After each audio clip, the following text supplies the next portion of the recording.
Баршаңызға қайырлы күн достар, каналыма қош келдіңіздер. Бүгін сіздерге құлпынайдан жасалған өте дәмді пирогтың рецептімен бөлісемін.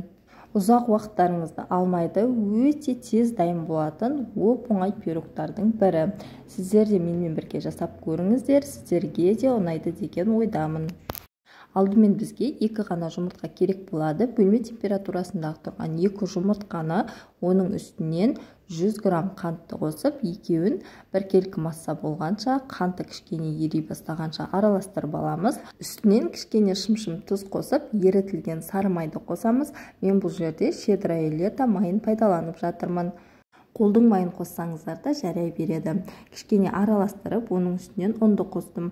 Ұнды міндетті түрде еліктен өткізіп қосамыз. Осы еліктің ішіне қамыр қопсытқышты да бірге қосып алып, араластырып, екеуін бірге еліктен өткізіп аламыз.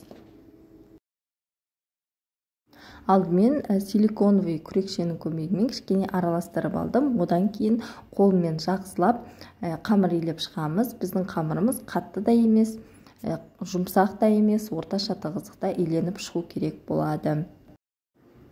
Достар, керекті заттардың құрамы мен мөлшерін астыдағы тұрған описание бөліміне жазып қалдырдым. Сол жерден қарап, көп немесе аз етіп жасай берсеңіздер де болады. Міне мен қолмен кішкене иледім. Менде осындай қолға жабыспайтын өте жұмсақ қамыр иленіп шықты. Енді целлофанға салып, тоңазытқышқа жарты сағат уақытқа қоя тұрамыз. Жарты сағаттан кейін тоңазытқыштан алып, өзіміздің тапамызға жапсырамыз. Табаның астына және жан жағына осындай фольганы қойып қойсаңыздар, немесе пергамент қағазын қойсаңыздар, біздің қазір пирогымыз өте тез оңай алынатын болады. Арасы жақсы пісіп шығу үшін шанышқының көмегімен видеодағыдай етіп кескілеп жібереміз. Енді қызып тұрған пешке салып 20 минут пісіріп алдым. Осы арада ортасына құятын сұйықтығын әзірлейміз. Ол үшін бізге желатин керек болады. Желатиннен 10 мг қостым және үстінен 70 мг суды қосып, екеуін жақсылап араластырамыз. Желатинді бөлме температурасына 20 минутқа қойып қоямыз. Міне біздің коржымыз пісіп шықты. Піскендігін тексеру үшін осылай таяқшаның көмегімен көрсеңіздер болады.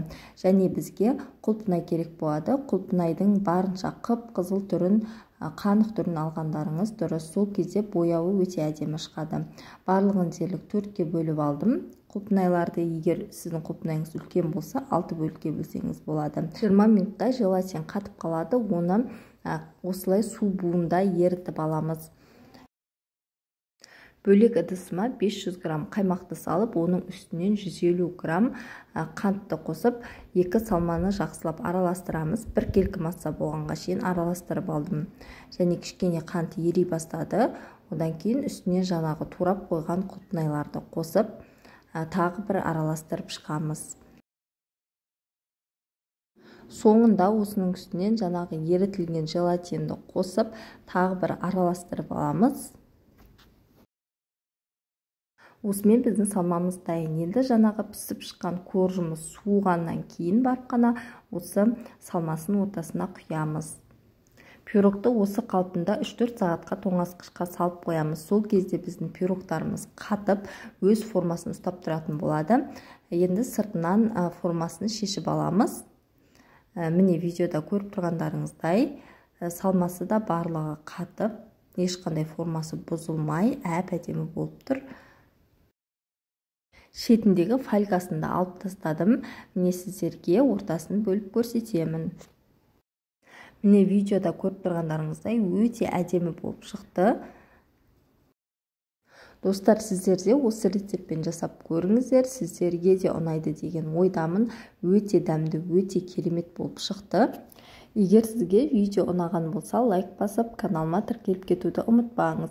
Видеоны соңына дейін қарап, менімен бірге болғандарыңыз үшін рахмет. Алдағы уақытта сіздермен көптеген рецепттермен бөлісетін боламын.